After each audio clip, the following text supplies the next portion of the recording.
सिर्फ यही है कि आज कैंपसिया बने हुए हैं, 2 साल बाद ये चले जाएंगे यहाँ से, फिर ना ये इधर के रहेंगे ना उधर के रहेंगे। साथियों, मीटिंग की कड़ी को आगे बढ़ाते हुए हमारे बीच में भाई हमारे शाखा मंत्री अजीत सिंह जी हैं। मैं चाहूँगा कि आए अपनी बात रखें। जिंदाबाद जिंदाबाद जिंदाबाद जिंदाबाद जिंदाबाद जिंदाबाद जिंदाबाद जिंदाबाद। धन्यवाद हमारे संचालक महोदय और हमारे कोषाध्यक्ष DK पटेल जी। आज के इस आम सभा में उपस्थित हुए हमारे प्रयागराज मंडल के मंडल अध्यक्ष आदरणीय श्री मान सिंह जी, हमारे शाखा अध्यक्ष दिनेश गुप्ता जी, हमारे कार्यकारी अध्यक्ष दीपक तिवारी जी, संगठन सचिव राकेश भाई, उपाध्यक्ष मान सिंह जी, TMS से हमारे योगेंद्र भाई, प्यारीलाल मीना, कोमल सिंह, प्रतीक कुमार, प्रकाश सिंह, अरशदुल्ला, सभी साथी और हमारे सुपरवाइजर वर्ग और हमारे सभी TMS के बहादुर साथियों। सर्वप्रथम मैं आप सभी को बधाई देना चाहता हूँ 2 चीज़ों की।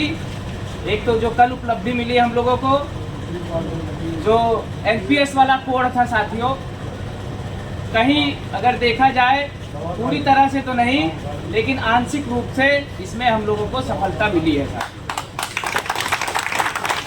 दूसरा, आज हमारे भगवान श्री कृष्ण का जन्मोत्सव का भी दिन है, तो इसके लिए भी आप सभी लोगों को बहुत बहुत बधाई साथियों। आज की मीटिंग का मेन उद्देश्य साथियों वो भी 2 ही था।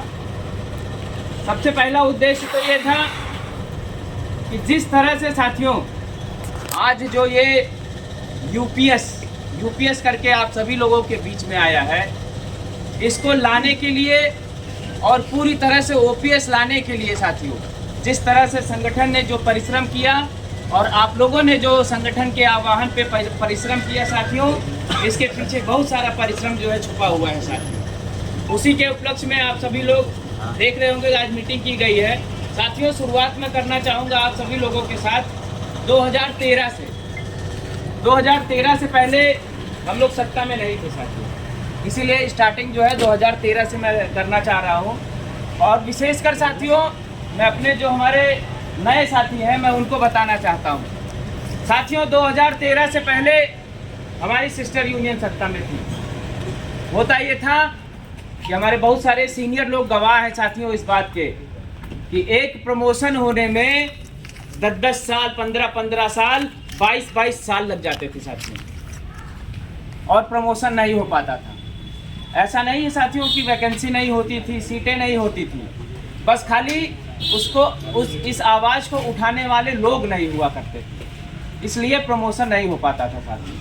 और साथियों 2013 के बाद जब हम सत्ता में आए तो इसका आकलन आप सभी लोग कर लीजिए कि अगर प्रमोशन होता है तो बहुत ज़्यादा से ज़्यादा मुझे लगता है 2 महीने, मैक्सिमम 6 महीने। अगर मैक्सिमम हुआ तो 6 महीने, नहीं तो इससे ज़्यादा कभी विलम्ब नहीं हुआ साथियों। ये आप हमारे जितने जो नए भाई आए हैं मैं उनसे कहूँगा कि आप सभी लोग अपने सीनियर से ये पूछिएगा जरूर साथियों 2013 से पहले कानपुर परिक्षेत्र में एक भी private nursing home tie up नहीं थे। होता ये था कि जो हमारे कर्मचारी इलाज कराने जाते थे लोको हॉस्पिटल में, जब बहुत सीरियस होता था पेशेंट तो उसको हैलट में जो है रेफर कर दिया जाता था। और हैलट की स्थिति परिस्थिति आप सभी लोग जानते हैं साथियों, क्या होता था क्या नहीं होता। लेकिन साथियों जब NCRES NFIR सत्ता में आई और विशेषकर हमारे मंडल अध्यक्ष जी जो है जब आए तो इनके अथक प्रयासों से आज कानपुर के चारों दिशाओं में कानपुर के सबसे टॉप के नर्सिंग होम टाई अप है। जिंदाबाद जिंदाबाद जिंदाबाद जिंदाबाद जिंदाबाद जिंदाबाद जिंदाबाद जिसमें हम सभी लोग साथियों उसका लाभ ले रहे हैं साथियों। बातें बहुत सारी हैं साथियों, अध्यक्ष जी को भी सुनना है, इसलिए मैं बहुत शॉर्टकट में जो है रखना चाहता हूं अपनी बात। इसके बाद साथियों बात आती है कर्मचारी के हितों के लिए जो सबसे बड़ा कोड हम लोगों के ऊपर रखा गया था NPS का साथियों एक सच्चाई जो है जो हमारे सीनियर हैं जानते होंगे, एक सच्चाई ये थी साथियों कि जब NPS के विरोध में आह्वान होता था, चाहे वो किसी भी संगठन का होता था, देश के सारे संगठन साथियों, सारे एसोसिएशन, सारे यूनियन के संगठन जब दिल्ली में जंतर मंतर को घेरने के लिए जाते थे तो हमारे सिस्टर यूनियन के AIRF के लोग और हमारे सिस्टर यूनियन के लोग लखनऊ में जाते थे साथियों। टिकट लेने सबकी ट्रेन दिल्ली जाती थी, रामलीला मैदान में, जंतर मंतर में अपनी आवाज़ को बुलंद करने के लिए इनकी ट्रेन गोरखपुर जाती थी, लखनऊ जाती थी। क्यों जाती थी आप सभी लोग जानते होंगे साथियों, ये मुझे बताने की ज़रूरत नहीं है साथियों। तो जो आज ये हम लोगों को UPS मिला है साथियों, इसके पीछे हमारा दिल्ली का जंतर मंतर, जो हम लोग किन परिस्थितियों में गए साथियों, हमारे साथी हमारे आप लोग किस तरह से गए, ट्रेन में जो है लद के गए बिना किसी रिजर्वेशन के, सिकंदराबाद गए, गुवाहाटी गए साथियों, यहाँ तक कि स्टेशन पे भूख हड़ताल तक भी किया साथियों आप लोगों ने। भूख हड़ताल की बात आई तो आपको बता दूं, हमारी भूख हड़ताल साथियों अनवरत थी। इनकी भूख हड़ताल 9 बजे से, सुबह 9 बजे से शाम 5 बजे तक। मुझे तो लगता है कि ये भूख हड़ताल साथियों हम लोग 365 दिन करते हैं कि सुबह खाना खा के आओ, 9 बजे से 5 बजे तक भूख हड़ताल करो, 5 बजे के बाद फिर अपना नाश्ता पानी खाना पीना करो। तो इस तरह की सोच है साथियों, बहुत ज़्यादा विस्तार से नहीं बताना चाहूँगा, आप सभी लोग समझदार हैं, समझ रहे होंगे साथियों। साथियों बात आती है हमारे सीनियर डी महोदय की। आजकल जो सीनियर डी TMS आए हैं साथियों, आए तो हैं सीनियर डी के पद से, लेकिन इनकी हरकतों से साथियों मुझे लगता है कि ये रेल के कर्मचारी लायक भी नहीं। हमारे जो साथियों हाउस कीपिंग का स्टाफ है, मैं बड़ा स्पष्ट कहना चाहता हूँ, मेरी आवाज़ अगर इन महोदय के पास जा रही हो तो बड़े ध्यान से सुन ले, इनके भविष्य के लिए अच्छा होगा। हाउस कीपिंग का स्टाफ साथियों इनसे अच्छी लैंग्वेज में, इनसे बेहतर बात कर सकता है, लेकिन इनको नहीं आती है साथियों वो बात करने की। तो साथियों मैं बताना चाहता हूं अपने TMS के सभी साथियों से कि बहुत सारी लड़ाइयां हम लोगों ने की है साथियों, और वो चाहे किसी भी स्तर की लड़ाई रही हो, चाहे वो IW की लड़ाई रही हो, चाहे वो EN से लड़ाई रही हो, चाहे वो साथियों CMS महोदय से जो है रहा हो। जब जब हमारे कर्मचारी को ज़रूरत पड़ी है, NCRES ने आंदोलन किया है साथियों, और आंदोलन का स्तर आप सभी लोग जानते हैं।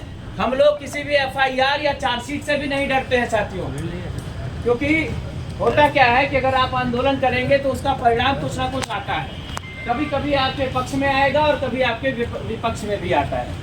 तो अगर हम ये सोच ले कि हमारे खिलाफ FIR हो जाएगा, हमको चार्जशीट मिल जाएगी, तो साथियों मुझे लगता है कि हम लोगों को अपने इस पद पे तो नहीं रहना चाहिए। हमको भी नॉर्मल कर्मचारी की तरह बैठ के इंतजार करना चाहिए कि जो आदेश आएगा उसको किया जाएगा। अभी साथियों हमारे तिवारी जी ने साथियों जो बोला है, एक कहावत आप लोगों को बताई है, सास ससुर और सबकी साथियों।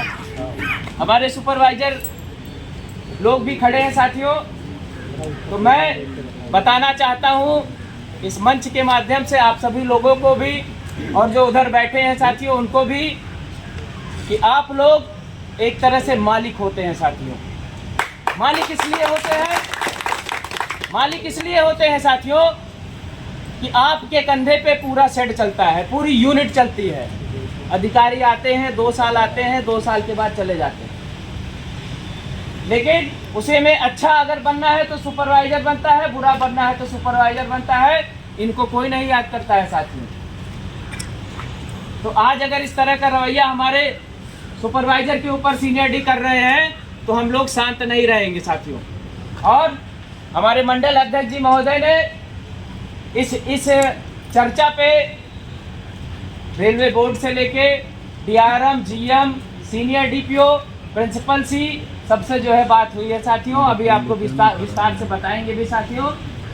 मैं बहुत ज़्यादा समय ना लेते हुए एक बात जो है अवश्य कहना चाहूँगा कि 2 चीज़ों पे बहुत विशेष ध्यान रखना है। एक तो ऐसे भ्रष्ट अधिकारियों पे, दूसरे हमारे चाटुकार जो है कुछ लोगों से, जिनका अभी चर्चा हो रही थी, जो जयचंद टाइप के लोग हैं साथियों। तो विशेषकर अभी इस बात पे मैं कहूँगा कि जयचंदों से आप सभी लोग सावधान रहें तो ज़्यादा अच्छा है। इनका इतिहास बहुत अच्छा नहीं रहा है। अगर इतिहास अच्छा नहीं रहा है तो वर्तमान भी नहीं अच्छा रहेगा, और भविष्य की इनको जो है कोई चिंता नहीं है साथियों। तो ये सावधान रहने की जरूरत है। दूसरा, अब चुनाव आ रहा है साथियों, आपके बीच में बहुत सारे संगठन आएंगे, बहुत सारे लोग खूब बड़े बड़े वादे करेंगे, बहुत सारे लोग बहुत बड़ी बड़ी कसीदे पढ़ी जाएंगी। तो मेरा ये आग्रह है कि आप सभी लोग 2013 से अब तक का आकलन कर लीजिएगा और आपका भविष्य आपके हाथ में है साथियों। आप अगर किसी अच्छे को चुनेंगे तो वो आपके लिए लड़ेगा, आप अगर किसी बुरे को चुनेंगे तो वो प्रशासन की गोद में खेलेगा साथियों। आज ये सीनियर डी महोदय का मन जो बढ़ा है साथियों, एक चीज और जो है कहना चाहता हूँ, सीनियर डी महोदय का मन क्यों बढ़ा साथियों? हुआ ये कि इन्होंने हमारे सिस्टर यूनियन के एक पदाधिकारी हैं, उनको इन्होंने चार्जशीट दिया पिछले महीने साथियों। आप सभी लोग जानते होंगे, मैंने इसकी चर्चा भी किया था साथियों, लेकिन समय का अभाव है, इसलिए समझ जाइए आप सभी लोग। इसी के साथ मैं अपनी वाणी को विराम देता हूं। बस एक रहिए सब लोग, क्योंकि एकता में ही ताकत है और जहां हम लोग एक रहेंगे वहाँ ये सीनियर डी क्या प्रधानमंत्री भी कुछ नहीं कर पाएंगे। इसी के साथ मैं अपनी वाणी को विराम देता हूँ। धन्यवाद साथियों। युवा शक्ति जिंदाबाद।